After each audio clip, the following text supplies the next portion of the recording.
Parmi les organisations de sport de combat du monde entier, l'UFC fait certainement partie de celles dont les combattants et les dirigeants sont le plus en désaccord. La plupart du temps, cette rogne vient du fait que ceux-ci soient mal payés et ne peuvent même pas s'exprimer sur ce fait. Mais s'il y a une chose qui est capable de créer une véritable rupture, c'est bien le manque de respect subi. Et si certains combattants s'attaquent parfois à ceux qui les dirigent, la tendance est le plus souvent renversée. L'UFC en est l'exemple parfait, tant son patron est connu pour mener la vie dure à ses combattants. Dans cette vidéo, on va parler des 4 combattants qui ont morflé à cause de Dana White et qui en ont gardé des traces. Mention spéciale au cas Francis Ngannou en fin de vidéo, qui est la dernière victime de Dana. Je t'invite donc à rester jusqu'à la fin et de laisser un commentaire pour le référencement. Let's go! Numéro 3, Nate Diaz. Nate Diaz n'est pas le combattant le plus performant en termes de victoire, mais il est plus connu pour son côté va en guerre. Avec lui, c'est simple, même en sang, il n'est pas question d'abandonner. Le natif de Stockholm est l'un des fighters qui a fait le plus rêver les fans de MMA, tant ses combats étaient divertissants. Mais il est loin le moment où il était dans les bonnes grâces de Dana White. Tout a commencé il y a quelques années, quand l'Américain a décidé qu'il devait être mieux payé. Le patron de l'UFC, connu pour sa dureté au niveau des négociations, a décidé de lui en faire voir de toutes les couleurs. Premièrement, il ne lui a pas accordé cette augmentation, et est même allé plus loin. Il arrête de le promouvoir correctement, puis est passé par la phase de dénigrement, un classique. Et pour couronner le tout, il lui proposait des combats avec des tueurs de sa division, qui étaient tout en bas dans le classement. Pour ceux qui n'ont pas compris où je voulais en venir, il faut savoir que les combats dans le top des catégories refusent de se mesurer à des gens qui sont très loin dans le classement. La raison est simple, ne pas chuter drastiquement en cas de défaite. Maintenant que tout est clair, revenons sur le manque de respect que Nate a subi, notamment à l'UFC 230. C'était le 25e anniversaire de la fédération, et White avait organisé le fight Nate Diaz vs Dustin Poirier. C'était le retour du natif de Stockholm, qui avait plus ou moins résolu ses problèmes avec ses dirigeants. Je pense qu'il ne s'attendait pas à ce qu'il s'est passé, car Oncle Dana lui avait préparé un sale coup. Vers la fin de la conférence de presse, les lumières se sont éteintes et le combat entre Conor et Khabib a été annoncé. La soirée qui était censée promouvoir le retour de Nate était en fait à l'honneur de McGregor et Nurmagomedov. La tension était tellement forte qu'en sortant de là, Diaz a déclaré que son combat avec Poirier pourrait ne pas avoir lieu. Il faut croire que ce n'était pas juste des paroles en l'air, puisque ces mots se sont concrétisés.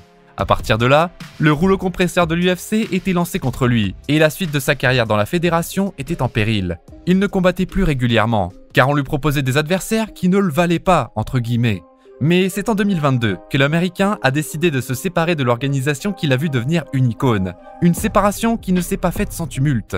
Ça nous fait directement penser au cas Ngannou, qui a subi les foudres de son ancienne ligue. Aujourd'hui, Nate semble épanoui. Il va même entrer en collision avec Jake Paul dans 2 fights qui promettent du lourd. Un en boxe et le second en MMA. Et devinez où se tiendra le deuxième combat. Au PFL bien sûr. Organisation que le Predator et Cédric Doumbé ont rejoint récemment. Numéro 2, Demetrius Johnson. Cet homme est probablement dans le top 3 des combattants les plus impressionnants de l'histoire de l'UFC, et c'est peu de le dire. Pour vous donner une idée, il a 11 défenses de ceinture consécutives et en détient le record dans la fédération.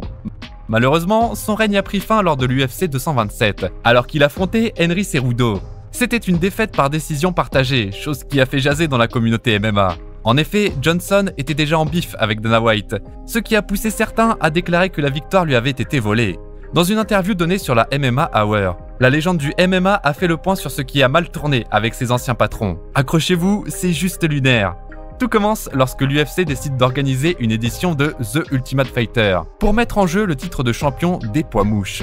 Mais grosse surprise, ce seront 16 champions de MMA d'autres organisations qui participeront pour la ceinture de Johnson. Le problème, c'est que dans la division, il y avait déjà des combattants avec plusieurs victoires consécutives qui devraient en temps normal avoir leur chance pour décrocher l'or.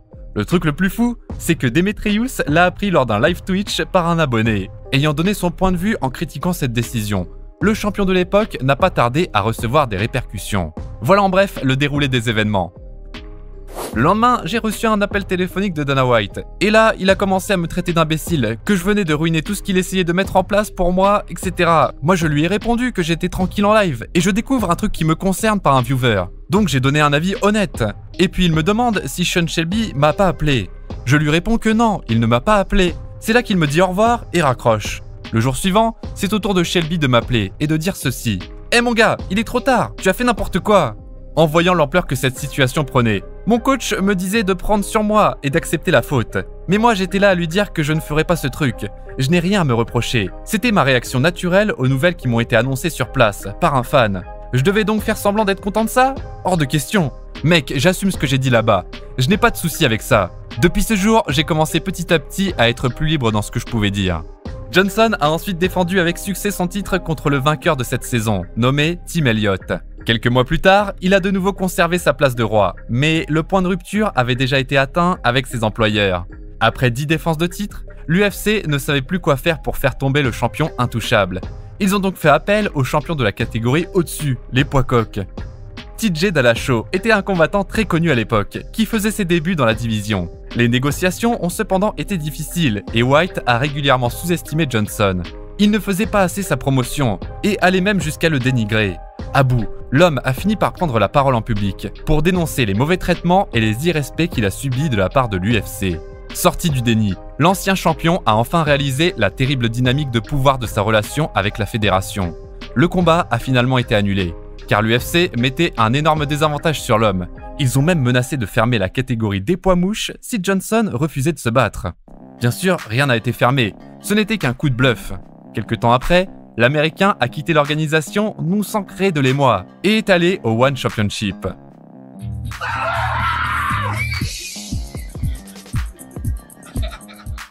Numéro 1, Francis Ngannou. Si on demande à tout fan de MMA quel est l'homme qu'il n'aimerait pas affronter dans une cage, le nom Francis Ngannou serait sur toutes les lèvres. De son surnom le Predator, le Camerounais serait presque considéré comme une arme vivante. Son crochet droit, une terreur pour tout être humain. Alistair Overeem en témoignera.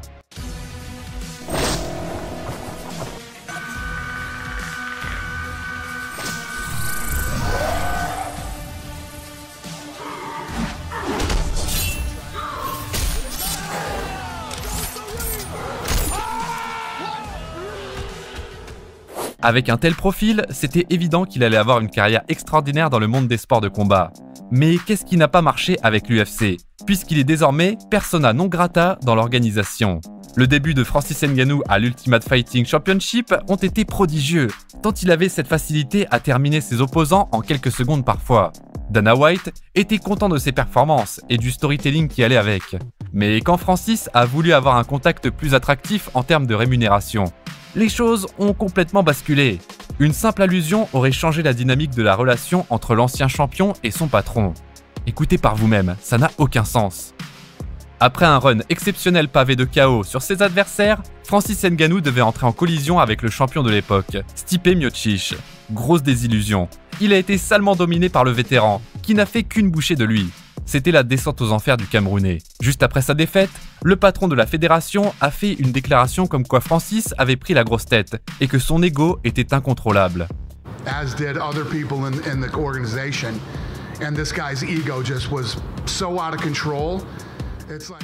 Que s'est-il passé pour que l'homme qui autrefois avait fait sa promotion à outrance retourne sa veste de manière aussi brutale? Ce n'est que récemment que la réponse à cette question a été révélée. À partir du moment où le Predator a voulu se rebeller entre guillemets, il a de moins en moins été mis en avant. D'autant plus qu'il avait perdu le combat qui suivait contre Derrick Lewis, un affrontement qualifié du plus ennuyeux de cette année de la part de White. Réussissant à rebondir en enchaînant plus de 2 victoires consécutives, le match revanche contre Miocic a été organisé. Gros coup de théâtre, il a terrassé l'ancien champion ultra dominant avec un KO que le monde du MMA s'en souviendra. On peut aisément deviner l'état d'esprit de l'oncle Dana à ce moment-là, lui qui souhaitait la perte de son ancien favori. Pas content de n'être pas arrivé à ses fins, l'homme d'affaires américain va passer à la vitesse supérieure. Francis Ngannou, désormais champion, il devait effectuer sa première défense de titre face à Derrick Lewis. Mais à cause des problèmes de visa, il n'aurait pas pu honorer le rendez-vous dans la période proposée par la fédération. Et au lieu que le fight soit repoussé, c'est plutôt une ceinture intérimaire qui a été organisée. C'était un choc pour le Predator, qui a appris la nouvelle alors qu'il était dans son pays natal. Et comme si ça ne suffisait pas, Dana White répétait sans cesse que Francis ne voulait pas combattre, et voulait plutôt se la couler douce. Pratique plutôt dégueulasse, mais certains diront que c'est du business. Faisons un bond de quelques mois, notamment à l'occasion de l'UFC 270. La tension est à son paroxysme, et il est déjà acté que Francis est sur le point de quitter l'UFC. En effet, après ce qu'il a subi par le passé, son but était de négocier un contrat dans lequel il aurait eu plus de liberté. Mais ce n'est un secret pour personne que la Ligue est extrêmement dure en négociation. Et quand on connaît les revendications du natif de Battier, son départ n'était qu'une question de temps. Je pourrais dire sans risque de me tromper que c'était la période la plus difficile de la carrière du Predator. L'UFC lui mettait une pression énorme, ne faisait plus sa promotion, et White n'arrêtait pas de lui cracher à la gueule quand il en avait l'occasion. Le pire move était le fait que Ngannou a reçu une mise en demeure, à quelques minutes seulement de son combat contre Cyril Gane. L'objectif étant simple, le déstabiliser pour qu'il perde et soit viré de l'organisation dans la honte. Malheureusement pour le patron de l'organisation, Francis a remporté son duel avec brio, déjouant les pronostics. Il a quitté l'UFC plus tôt cette année et vient de signer un contrat historique dans la discipline. Comme quoi, il existe des possibilités ailleurs. Bref, c'est une histoire qui mérite une vidéo entière, tant elle est dense.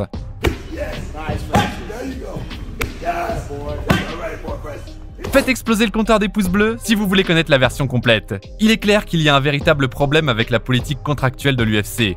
Les combattants n'ont presque aucun pouvoir et peuvent être traînés dans la boue à tout moment. Et pour vous dire la vérité, il y a aussi d'autres sales histoires qui traînent sur cette organisation. Dites-nous donc en commentaire si vous voulez une partie 2, ça pourrait être tout aussi croustillant. On se dit à très bientôt pour de nouvelles vidéos.